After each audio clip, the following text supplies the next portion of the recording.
Alrighty, history fans, welcome to another exciting lecture, and welcome to our second look at the antebellum reform period. In our first lecture, we introduced this period. Antebellum, again, is a Latin term meaning before the war, and so in this case, we're talking about the decades leading up to the American Civil War, 1820s, 1830s, 1840s, 1850s, and we're describing American society and culture in that period, in particular, the way in which American society is so enlivened, so excited about the prospects of reform change. This is a period, one of four periods in American history, where the nation is rocked by this great mania and enthusiasm for reform. In our first lecture, we talked about some forms of reform in this era, particularly the way in which those forms of reform exhibited individualism. That included the Second Great Awakening. It included the formation of utopian societies, all of which, as we described, represent the doctrine of reform in relation to that notion of individualism that is so central to American life in this period. Here in the second lecture on antebellum reform, we're going to turn our attention to the way in which reform movements in this period also exhibit a sense of us, connections, solidarities, how people in this period banded together along a common solidarity and sought to change not just themselves, but the whole of society. So, in our first lecture, we examined the Second Great Awakening, Charles Finney and his role in that religious revival. We emphasized in that lecture how the Second Great Awakening is itself a form of reform, as it often offered to people a sense that they as individuals could know God, that they as individuals had free will. And then we talked about utopian societies, gave a couple examples of that, the Shakers, Oneida, which are very demonstrative of not just the reform efforts of this period, but individualism, where you had individuals like John Humphrey Noyes and Mother Ann Lee who believed they could know God and create perfect worlds here on earth. But now we're going to talk about how many who became convinced in this period that they knew God, that they had free will band together and form connections, a sense of solidarity among people who have a common interest, a common grievance, and go forth not just to change themselves, but to change society. The antebellum reform era, this period we've been documenting now, is a period of remarkable fertility, fecundity in terms of reform movements. There's just a variety of different reform movements in this period, and some of them are truly revolutionary, truly remarkable. As we'll talk about in this lecture, in the antebellum era, you have the very first effort to abolish and end slavery and create, in a new America reborn after the end of slavery, a new America where blacks and whites are equal, something that had never been conceived of, something that had never existed prior in American history, a nation truly of equality for all.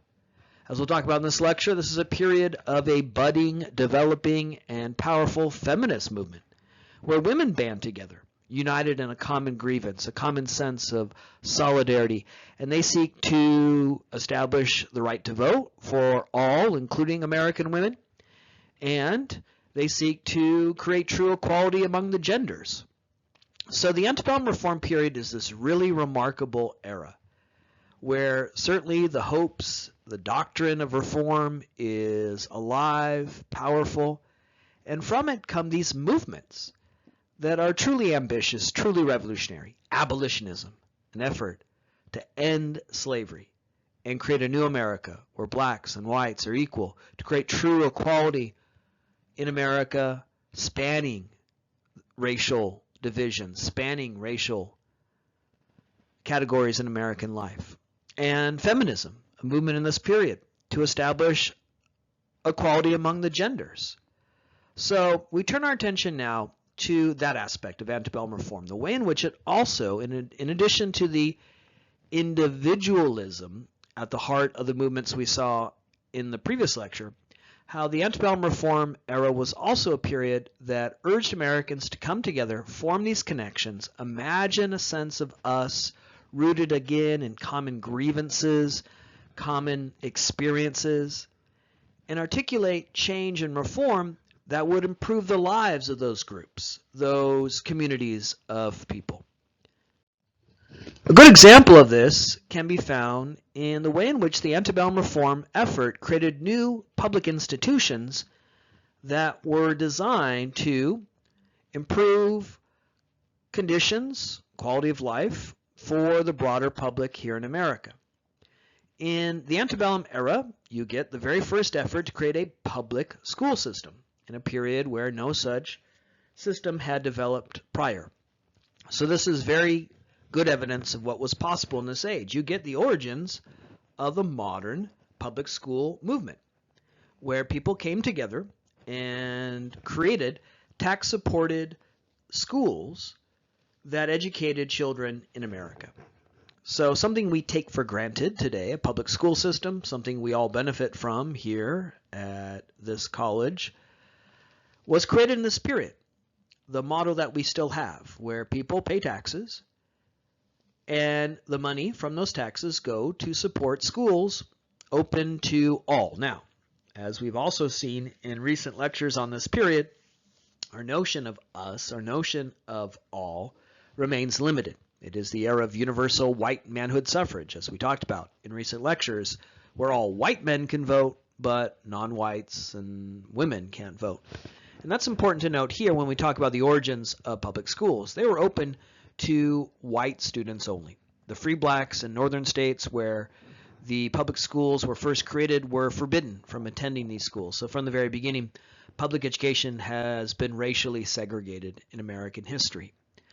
In northern states, in the early 1800s, they are ending slavery. They are transitioning to an industrial economy. With it came now the growth of a free black population. But when public schools were first created, they were closed to non-whites.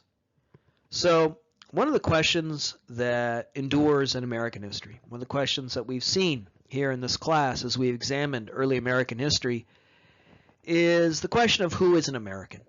What do we mean by the first three words of the Constitution, we the people? As we've documented in previous lectures, as we return to here, that idea of us, the people, is a contested one. Whether it's in our history or today, in the 21st century, we're still arguing regarding who is an American. What does that mean? When we talk about public education, and here in this slide we're talking about the origins of public education, well, that demands that you imagine the public. Who is the public?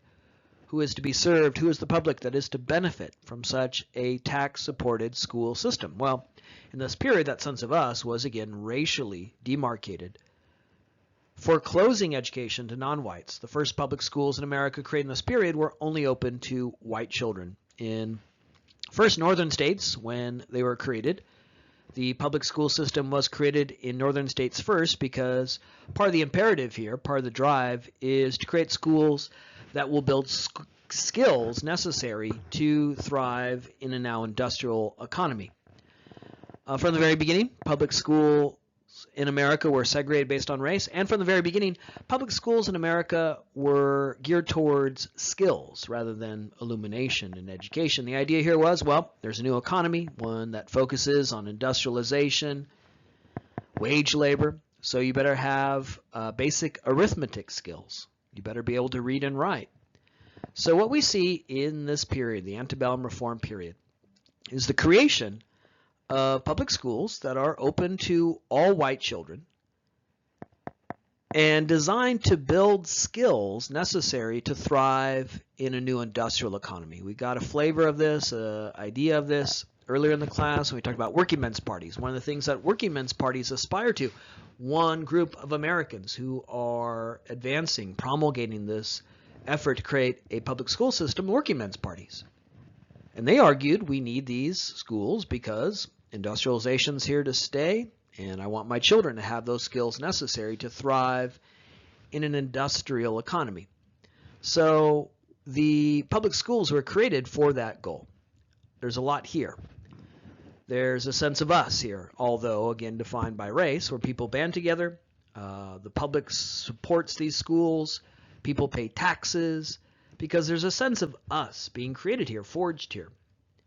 We are the community, we are the public, and we have a vested interest in educating the next generation. There's this drive, this effort in this period seeking reform and change where people are saying we need these skills in our young people in a more complex industrial economy. So this exhibits all of these elements we're stressing here in the second lecture. There's the drive for reform, the drive for change.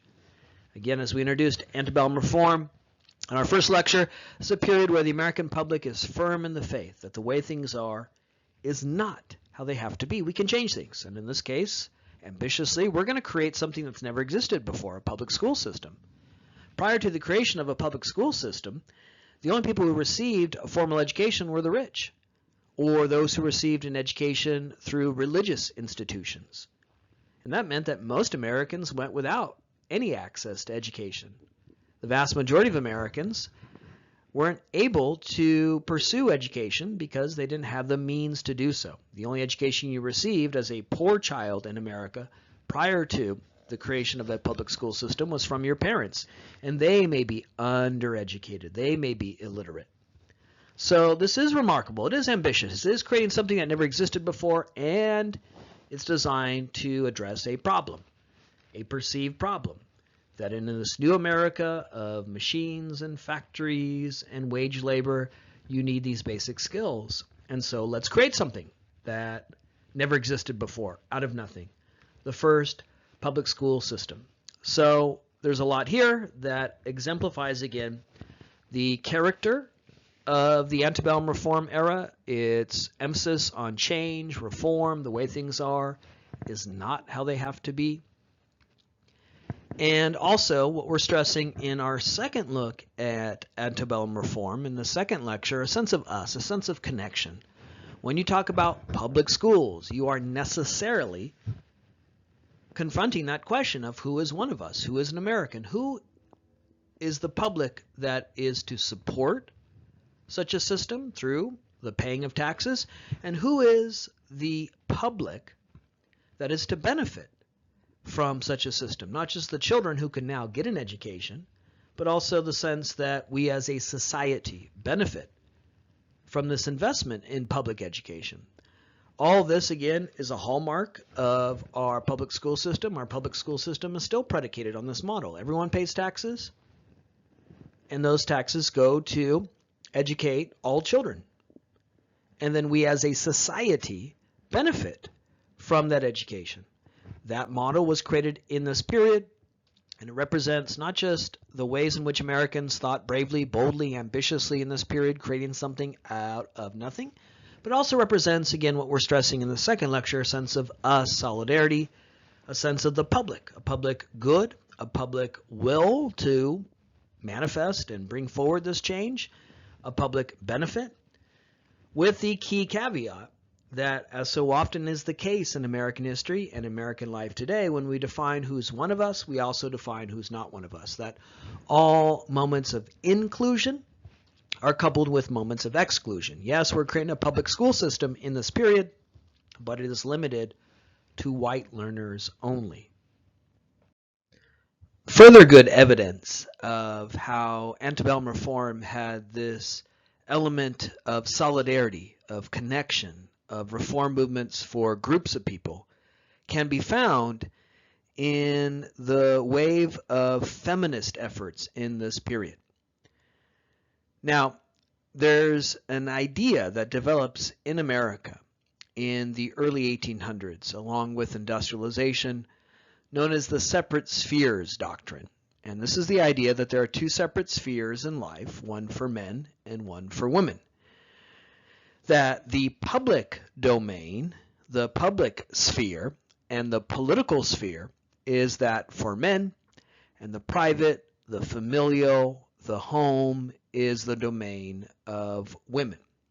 This, again, develops out of industrialization, and in particular how with industrialization, for the first time in American history, you have a physical separation between home and work. In the pre-industrial age, in the agrarian age, where most Americans worked in agriculture, home and work were the same physical space. You lived on your farm, you worked on your farm. You woke up and you were already at work. But with industrialization came a physical separation between home and work.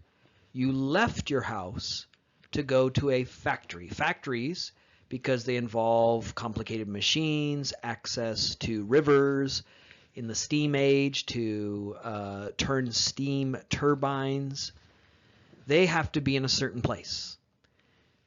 And therefore, you have to go to that certain place.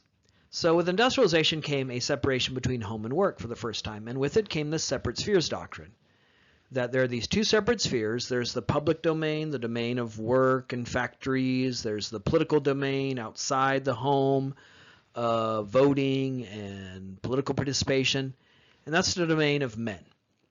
And the home, separate from work, outside the public, is the domain of women. That's the separate spheres doctrine. Now, it's important to note that the separate spheres doctrine was an ideal, not a lived reality.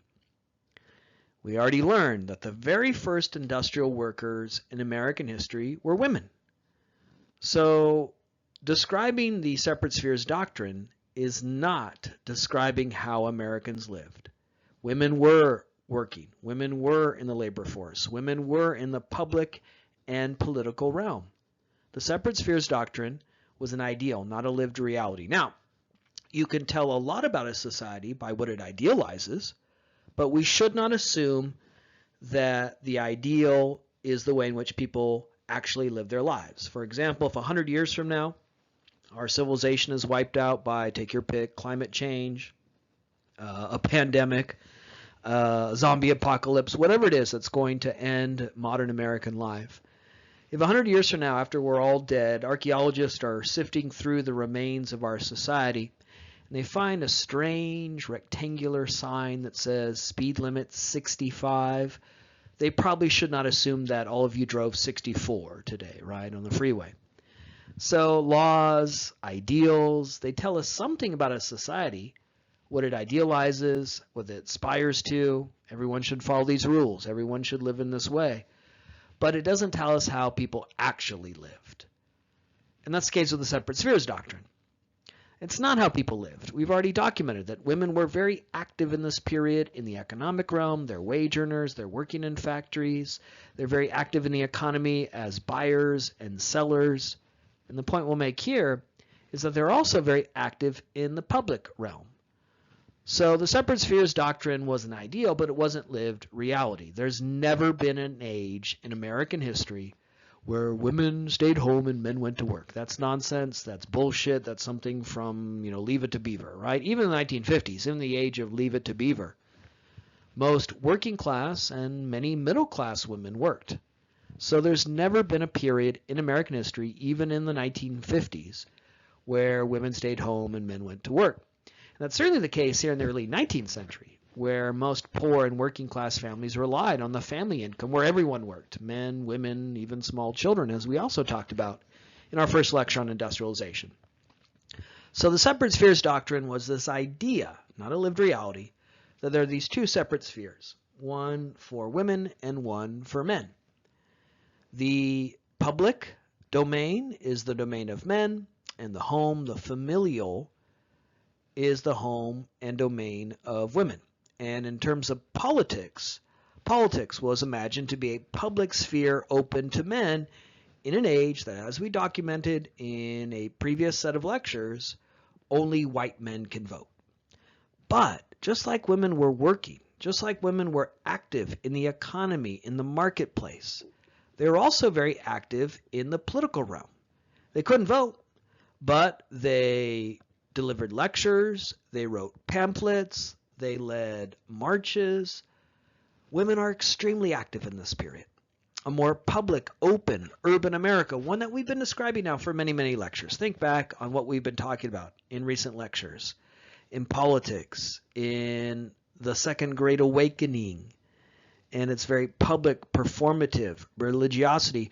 When you concentrate people together in urban areas, there is this much more performative and public realm developing, where ideas, images, experiences circulate in ways never seen before, and women interjected themselves into that public realm and gave lectures and wrote pamphlets and joined movements. So separate spheres is a fiction. It is not a lived reality. Though in this period women cannot vote, women have few, if any, political rights or even private property rights. As I stressed in a previous lecture, when women are wage earners in this period, their wages are legally the property of either their husbands, if they're married, or their fathers, if they're unmarried. So women have few, if any, political or private property rights in this period, and yet they are very influential in the public realm. They're marching, they're giving lectures, they're writing pamphlets. Women are very active in the political realm. They can't vote, but they can try to persuade politicians and public opinion to achieve what they want to achieve. And so they're active in the temperance movement, in the effort to prevent people from drinking. They're active in a variety of efforts to establish a public school system. Working men's parties were key to that, but also the advocacy and efforts of women who wanted a better life for their children, who wanted their children to develop the skills necessary in a new economy. Good example of women active in the public realm in this period, Dorothea Dix, who became a leading advocate for asylum reform. Not only were we in this period establishing public schools, but there was also this effort in this period to reform another public institution, public asylums. And Dorothea Dix led that effort to reform those asylums in a way that offered a more humane treatment of people suffering from mental illnesses. Prior to the efforts of Dorothea Dix, asylums in this country were like jails, where those who were mentally ill were locked up, treated as if they were morally flawed or criminal. They were tortured, they were beaten, they were deprived, which of course only made their mental illness worse. Dorothea Dix comes along and says these are human beings like us. They are children of God like us, which was a very cogent and persuasive argument amidst the Second Great Awakening, amidst a period where Americans are very religiously minded and religiously active. And she said because of that, because there are fellow human beings, our fellow children of God, they deserve a more humane treatment. And so she advocated for asylum reform. Dorothea Dix could not vote. Dorothea Dix could not influence politics in that traditional manner. Vote for a politician you support. Vote for the party you support. She couldn't do so because it was an age, as we talked about, of universal white manhood suffrage. But Dorothea Dix could nevertheless change America through her efforts, her advocacy in the public realm to reform asylums. And she represents, therefore, the activism of feminists in this period, the greater voice of women involved in public affairs, an open assault on the separate spheres doctrine. But she also represents this idea of solidarities that we're stressing here in our second lecture on antebellum reform, where there's this emphasis on a connection. Dorothea Dix was arguing those people in asylums are people too, just like us. We have a responsibility to them as fellow human beings, and there's also a mutual benefit that if we treat these people more humanely, they'll get better. And they'll be able to leave asylums and be contributing members of society. Much like we said in the previous slide with public schools, we all benefit if the next generation of people are educated and have the skills that are necessary in a new economy. And we all benefit from a more humane treatment of those held in asylums, because a more humane treatment means they can get better and leave those asylums and be taxpayers themselves. So there's a lot to the advocacy of Dorothea Dix. She represents the activism of women in this period of a budding, developing feminism, and she certainly represents the emphasis on connection, solidarities, a sense of common humanity that was at the heart of her effort for asylum reform. The zenith, the apex of the feminist movements of the antebellum reform era took place in 1848 in Seneca Falls, New York, with the Seneca Falls Convention. This is one of the most important events in the history of feminism in American history, a long history. Feminism has been with us from our very origins. There were debates during the Constitution as to whether or not to include women as voters. Feminism did not just spontaneously erupt in the 1960s and 1970s. It's been with us throughout our history. There's nothing more American than feminism. In the 19th century, in the 1800s, the period we're talking about here, the antebellum reform era, the most important event in the history of feminism in that age is the Seneca Falls Convention. But it's also a key landmark event in all of American history, and certainly in the period we're examining now, the antebellum reform era. Held in Seneca Falls, New York in 1848, this would be a landmark event that would really represent the agenda going forward for reformers seeking to create a new America where men and women are equal. 1848 is a fascinating year. So many key events take place in that year. There are revolutions throughout Europe in 1848, where monarchs who had ruled in European nations for centuries are replaced by new modern nation states.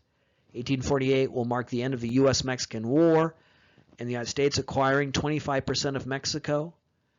We'll also see the beginning of the gold rush. There's a presidential election in 1848. You know, some years it seems like nothing interesting happens, and then there's 1848 where there's so much occurring. In addition to all that, revolutions around the world, the end of the U.S.-Mexican War, gold rush, you get this landmark event. On the other side of the country from the gold rush, in Seneca Falls, the feminists who met in Seneca Falls were all veterans of the abolitionist movement, which we'll talk about at the end of this lecture, the last of the reform movements we document in the class in the antebellum reform era, the last reform movement we'll see here in this lecture. And this was often the case where abolitionists, people who began their reform-minded careers crusading against slavery, ultimately also became feminists. There's an overlap between those two groups. And the overlap stems from the fact that they saw a connection between the experience of the enslaved and the experience of American women. Their arguments against slavery were that these are human beings who are children of God, are equal, who deserve to be free and able to pursue a life of their own making, to be rewarded for their labor rather than enslaved.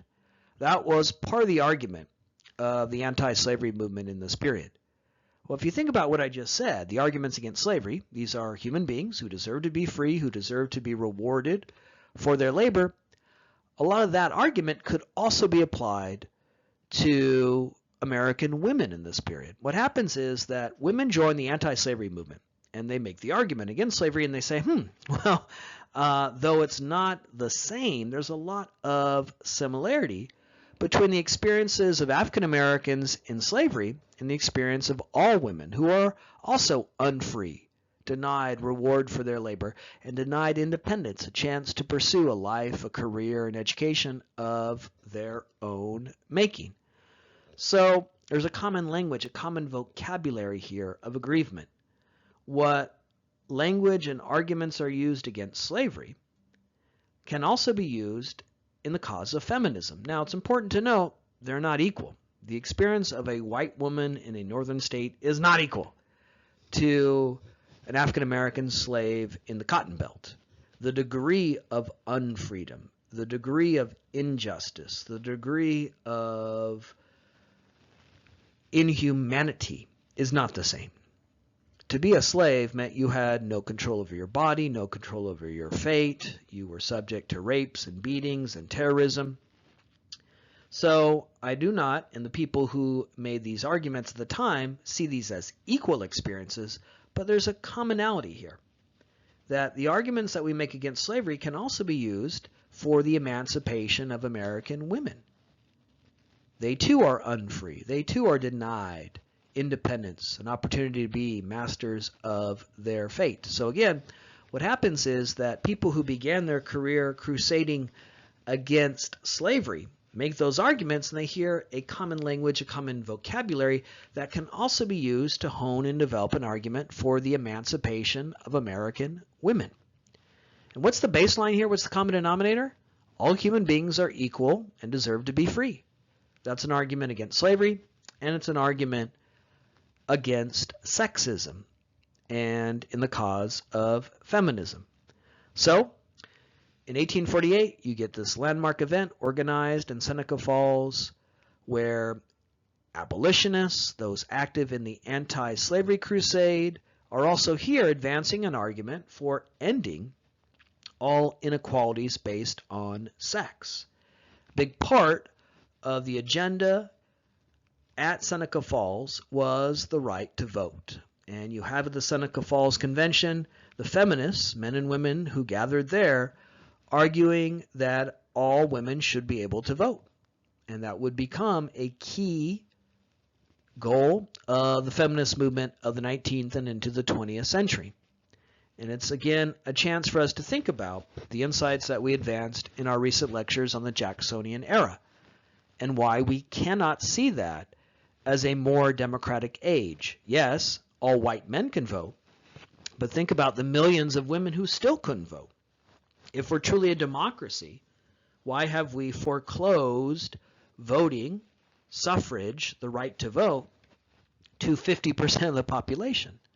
To make America more democratic, the reformers, the feminists at Seneca Falls demanded that women have the right to vote, and that really does set in motion a long-standing effort that sadly, tragically, will not come to fruition until 1920.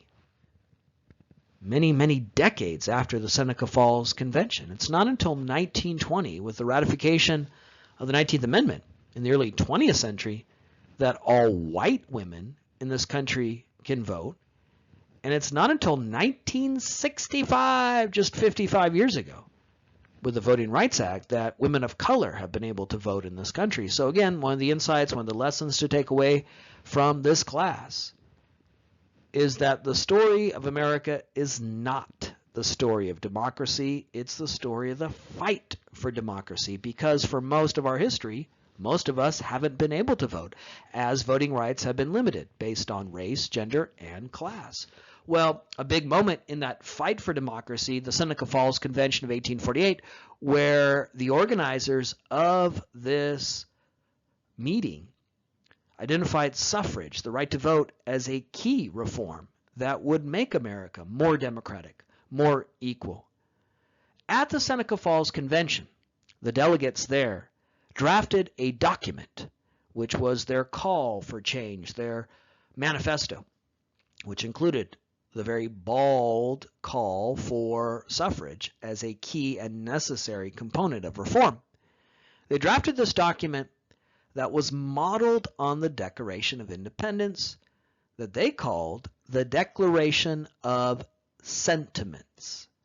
The document signed at the Seneca Falls Convention in 1848 was known as the Declaration of Sentiments, and it was modeled almost word for word on the Declaration of Independence, although at certain moments they changed the language of the Declaration of Independence to reflect their feminism and their call for universal freedom and equality. For example, when they got to the point in the Declaration of Independence that says all men are created equal, they changed it to all people are created equal.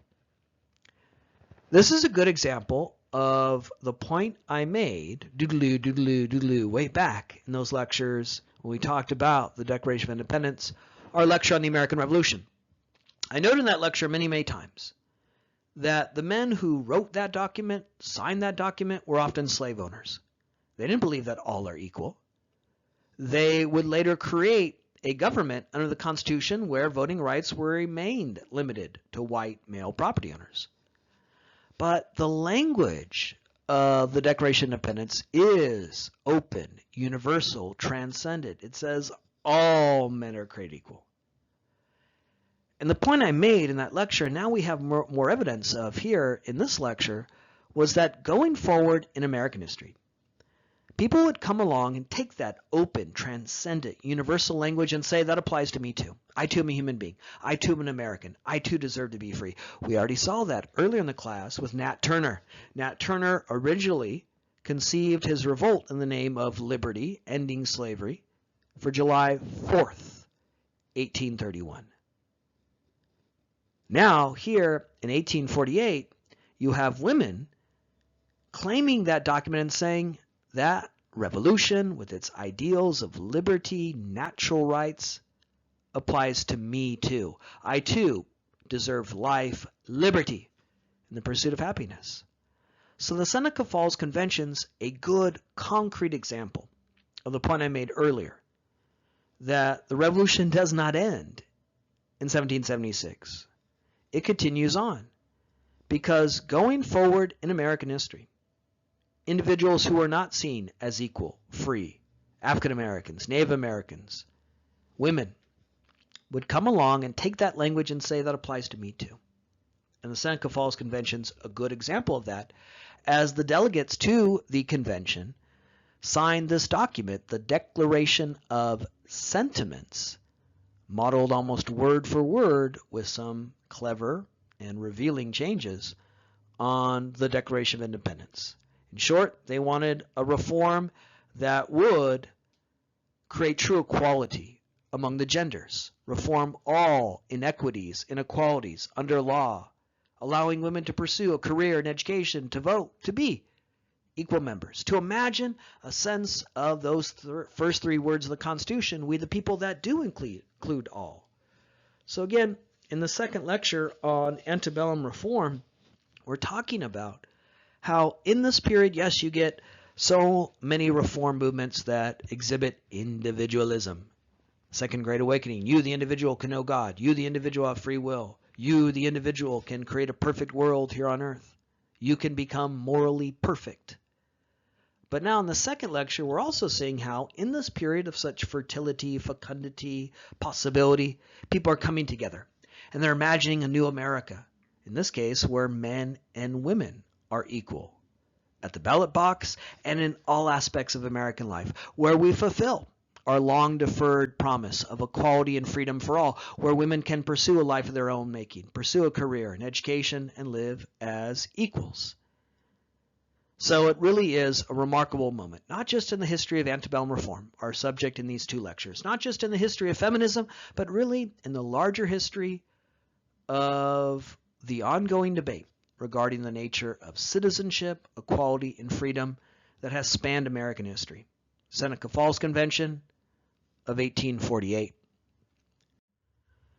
We conclude this lecture, and we conclude our look at antebellum reform with the most remarkable and ambitious reform movement of this period, abolitionism. I've saved the most remarkable, ambitious of these reform movements for last. Abolitionism.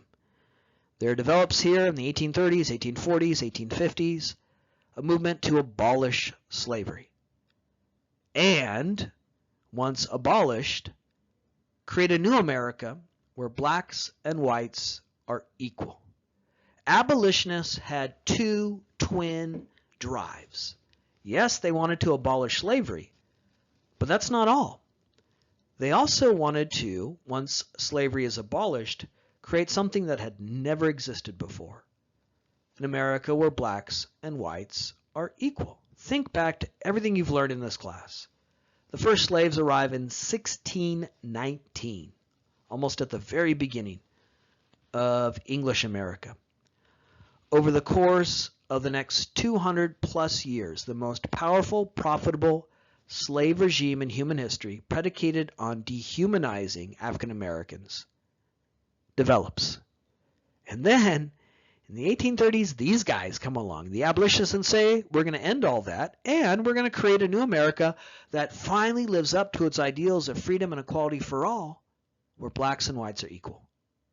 So that's what I mean by saving the most ambitious and remarkable reform movement for last, abolitionism. Another thing that makes abolitionism so remarkable is it really has no precedent.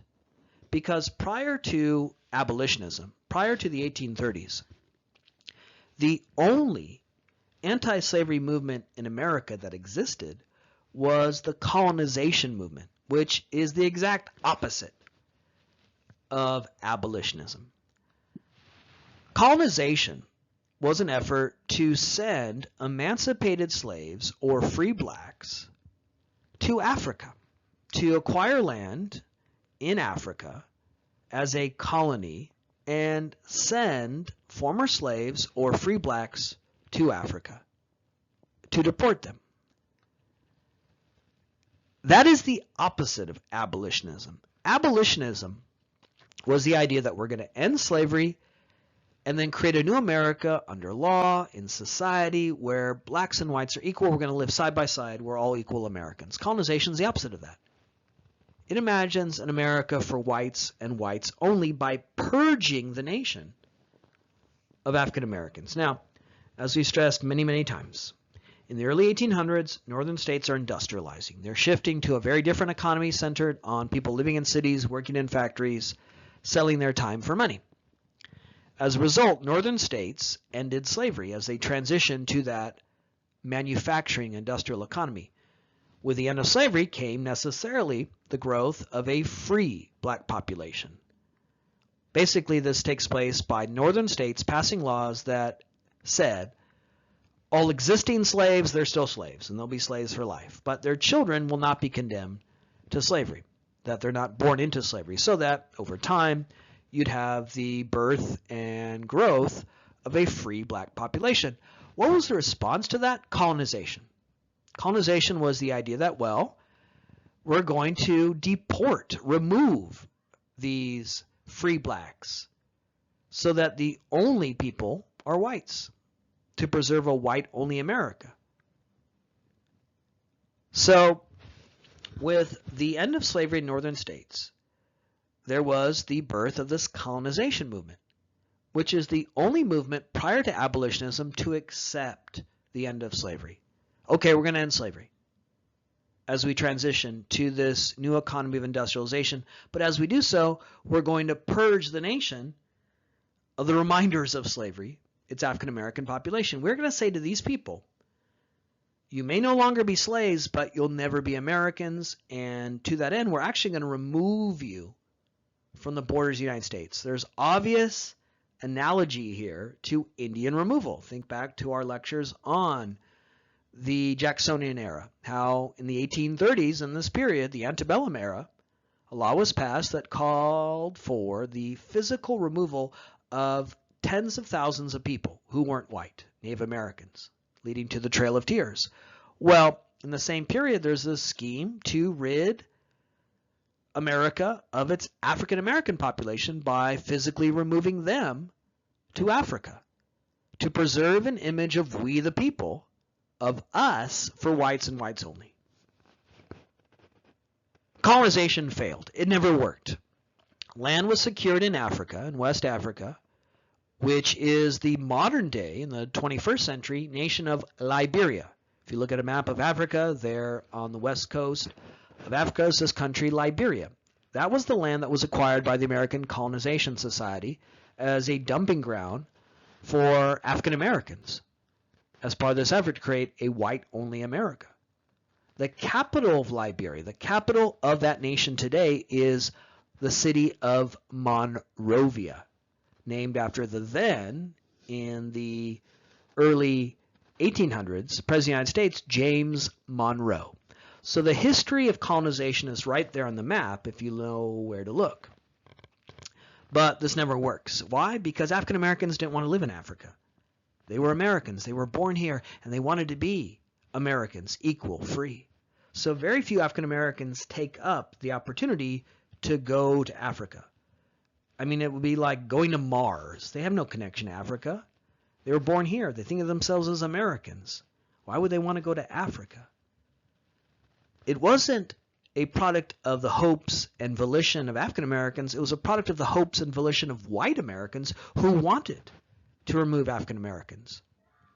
And what makes this remarkable is that's the only anti-slavery movement in America prior to abolitionism. The colonization movement, which again aspired to an America for whites only. And then, out of nothing, comes abolitionism, beginning in the 1830s. This final reform movement that we examine here in our final slides, which, as I said earlier, was dedicated to two intertwined goals. End slavery, abolish slavery, hence the term abolition, abolish slavery, and create a new America where blacks and whites are equal. How do we account for the origins of such a radical and remarkable movement that sought to end the most powerful, profitable slave regime in human history and create a new America that has yet to exist where blacks and whites are equal? Well, part of the origins of the abolitionist movement, coming out of nowhere as there really wasn't a precedent, part of the origin stemmed from the Second Great Awakening. So here it is again, right? Keep showing up in all these lectures because it is at the heart of so many movements and developments in this period.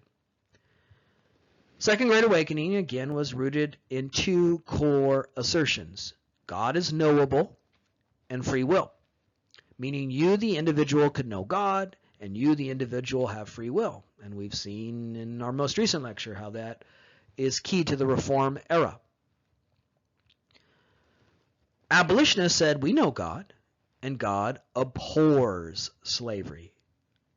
God would never accept the idea of enslaving his own creation, his own people, his own children. And we have free will. And we're going to use that free will to end slavery.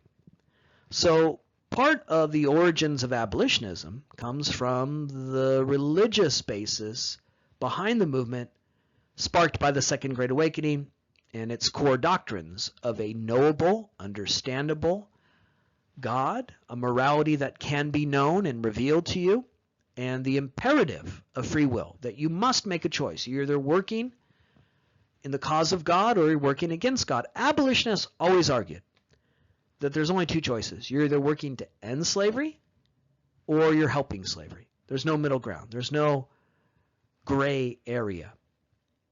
It's, again, absolutist in that free will doctrine and way of thinking that we've talked about.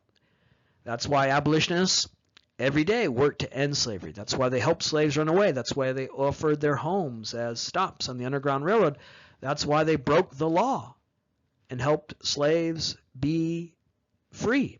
Later in the class, we'll talk about some very famous examples of abolitionists using revolutionary violence, killing people, in order to end slavery or free slaves. So abolitionists were really rooted in that notion of free will and its absolutist calculus that you were either working to end slavery or you're working to support slavery. But abolitionism wasn't solely rooted in religion. There was a lot of secular influence as well. Part of the secular influence came from the Declaration of Independence. Here it is again. As abolitionists also claimed its universal ideals of natural rights, all men are created equal, as part of their argument, rationale, and goals of abolitionism. Abolitionists revered the Declaration of Independence with its universal Lockean notions of natural rights, and they hated, loathed the Constitution. In the story of American history that abolitionists argue and develop, the Declaration of Independence is what we could have been. In July of 1776, we signed this document that expressed our goal to create a republic based on freedom and equality and democracy. We fought a revolution for those goals and aims, but after the revolution, we instead ratified a document, the Constitution, written by slave owners to benefit slave owners, that locked into law the system of slavery. That's the story of American history according to abolitionists in the 1830s and 1840s. We could have been this, but we became this. We aspired to a universal freedom, but we sinned. We bit the apple.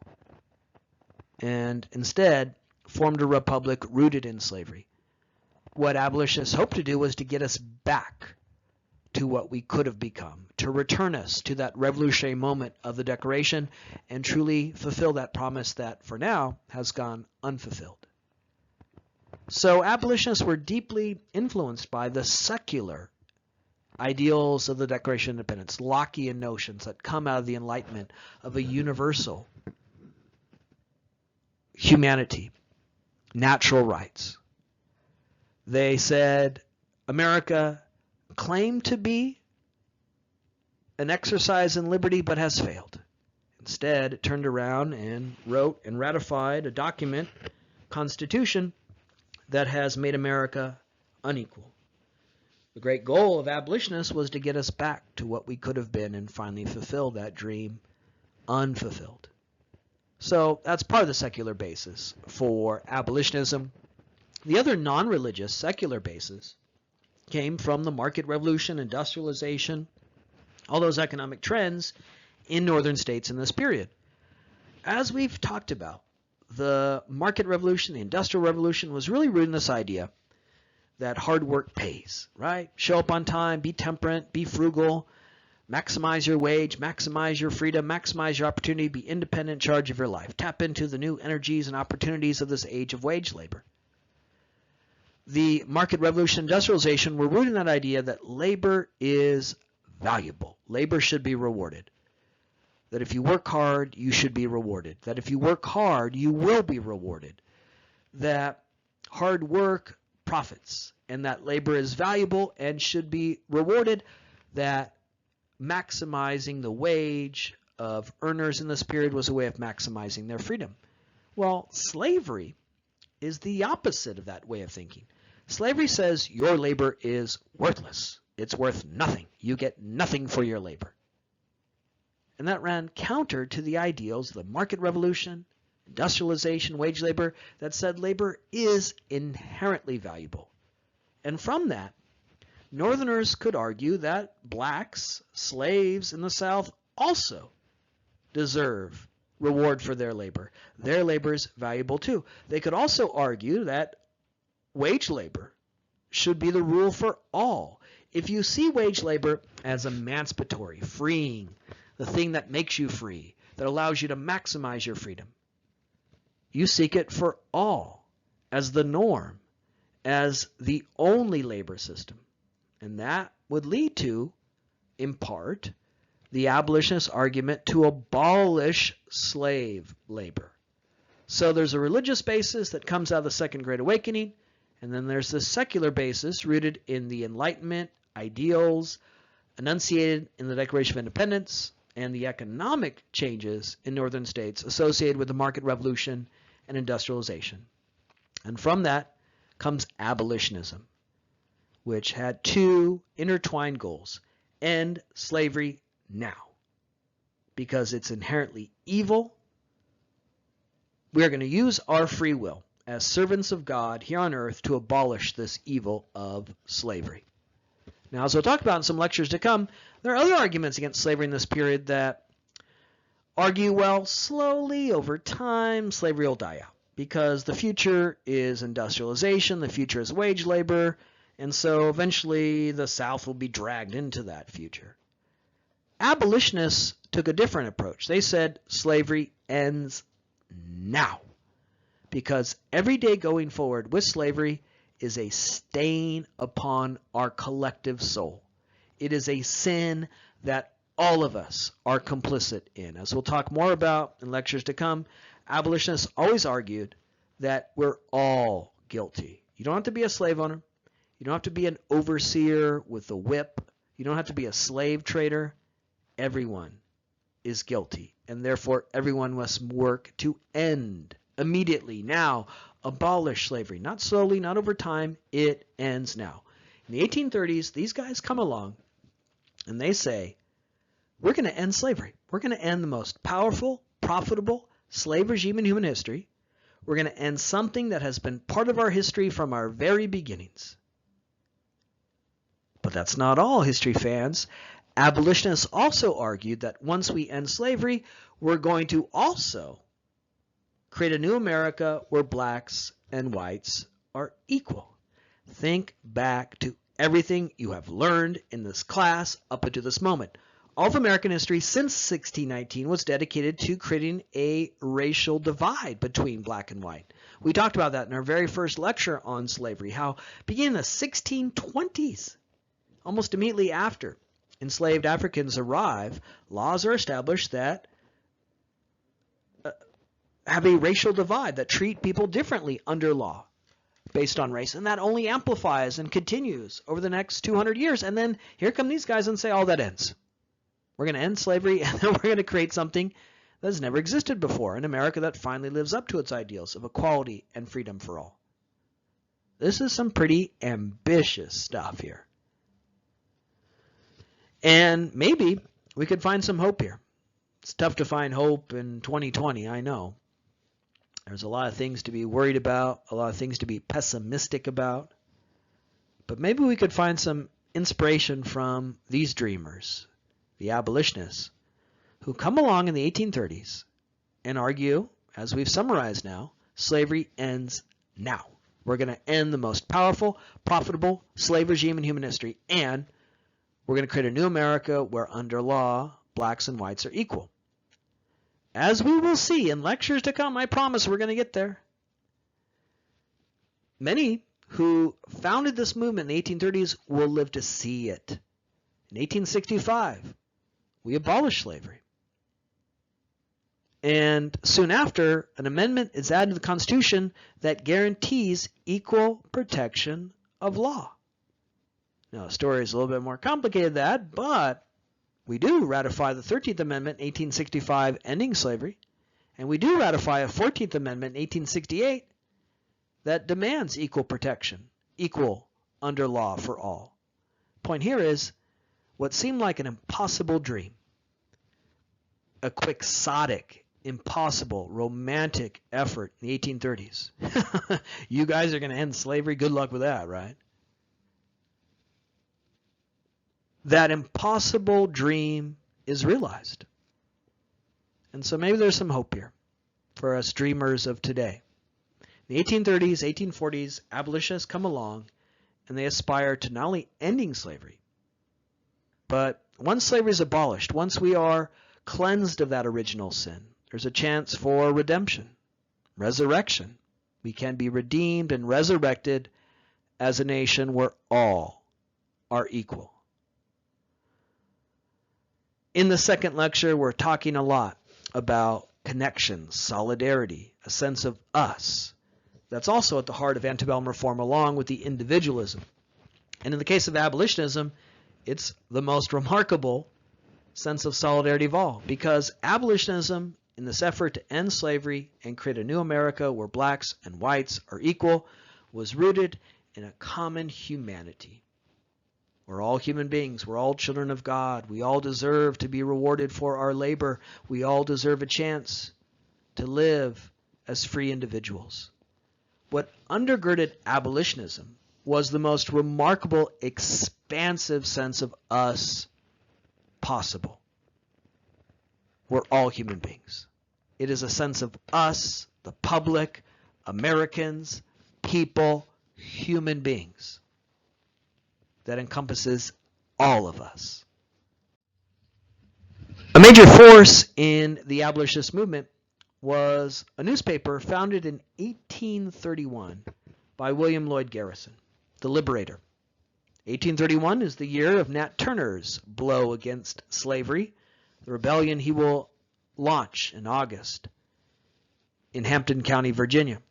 Also in that same year, much further north, William Lloyd Garrison would publish the very first copy of The Liberator.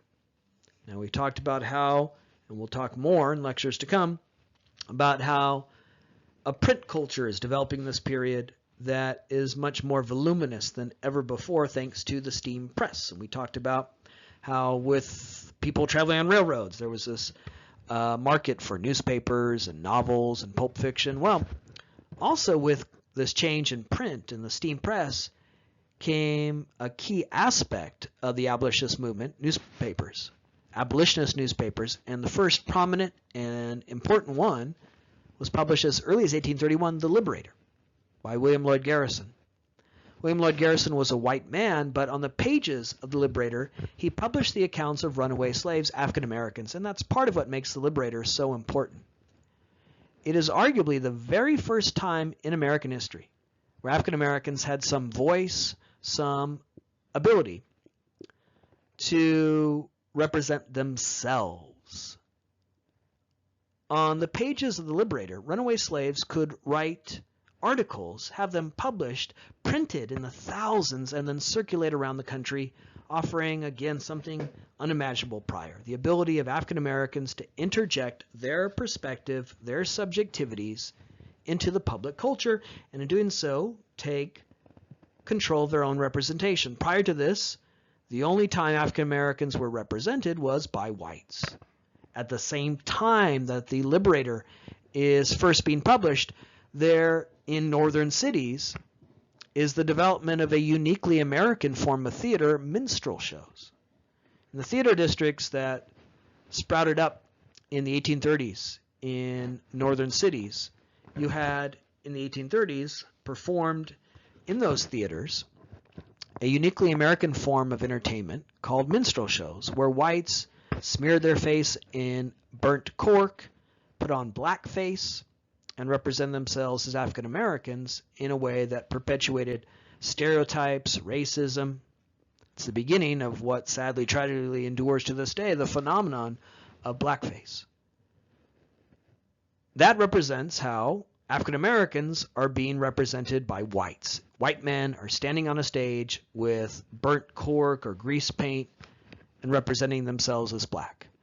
With The Liberator, he had the inverse of that, the flip of that, where now blacks are able to express themselves and take control of their own representation. That's part of what made The Liberator so remarkable. It is, again, arguably the first time in American history where African Americans had that opportunity to write, express, interject their own perspective into the abolitionist debate and American culture, and here take control of their representation. But what's also important to note about The Liberator publishing the accounts of runaway slaves, it was a chance to tell the truth about slavery from the perspective of African Americans. It was a chance for African Americans to make a moral appeal to the largely white readers in the North and communicate in a way that could build that sense of humanity, connection, solidarity between now reader and writer. When a white reader read the account of an African American slave who had run away, made his way or her way to the North, and wrote such a story, a bridge, a connection could develop. When you read the words of another, you could see commonality. You are literally communicating and communing with that person as reader and writer. White readers could read the account of African Americans and see them as human beings, children of God, wives, mothers, people just like them, common humanity. In the previous slide, we ended that slide by noting that abolitionism is rooted in the most radical sense of us of all. We're all human beings. We all deserve to be free. And the Liberator allowed whites to develop in their mind that sense of us, that sense of connection, with the way in which it published the accounts of runaway slaves, African Americans, who could represent themselves as human beings, as relatable, so that you could read the accounts of this African American and the racial divide melts away, short-circuited, where you feel this connection, where you can imagine them as your equal, as a fellow American, as someone who should be able to be free, to vote, to be a citizen of this nation. So it's hard to overstate the importance of the publication of runaway slaves and their accounts. It gave an honest account of slavery, countering the nonsense and racism of minstrel shows. It gave African Americans, for the first time, control of their own representation, and maybe most importantly, it really advanced what was at the heart of abolitionism, a common humanity, because it allowed white readers to read the words, the accounts, the perspectives, the subjectivities of African Americans and say, they're human beings just like me. They deserve to be free. They're our fellow Americans. Garrison was a provocateur.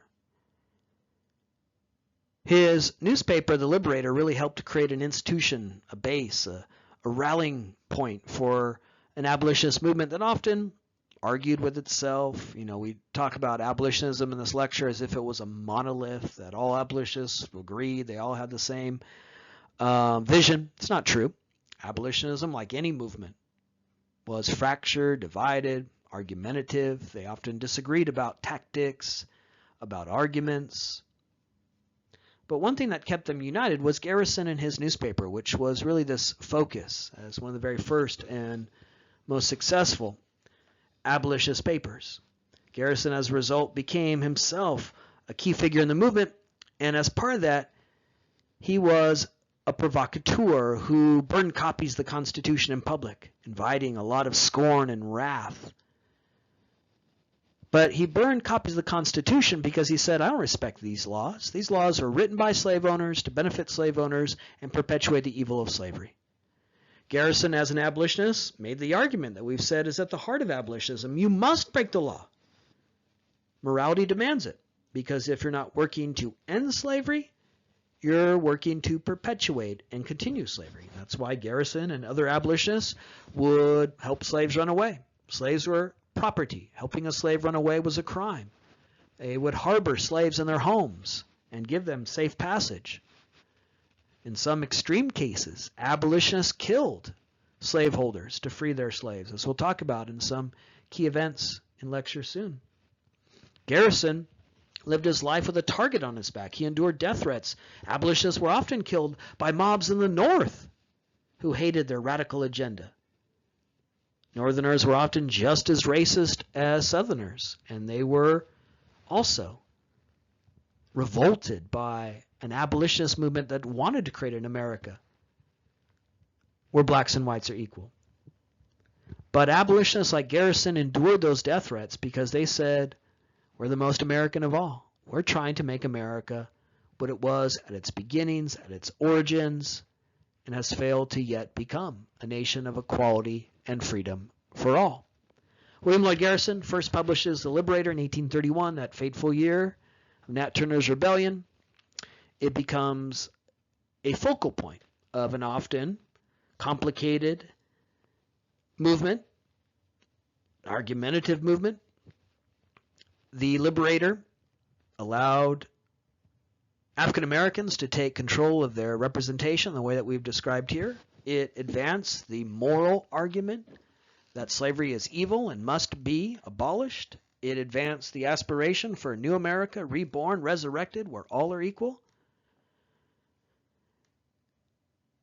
And it sounded this clarion call, urging all Americans to see themselves complicit in slavery and therefore engage in the moral righteousness of ending slavery. On every copy of The Liberator, on the front page, there was this image that you see here of a man naked on his knees, peering up to God and saying, am I not a man? Am I not a brother? Am I not a human being, a brother in Christ, a child of God? Well, of course, for abolitionists, the answer to those questions were, of course, emphatically yes, these are human beings. This image was designed to shock and unsettle. Here are human beings in your country, naked in chains, denied an education, denied a chance to be free, denied a chance to be rewarded for their labor, denied a chance at basic human dignity. This is going on right now in your country.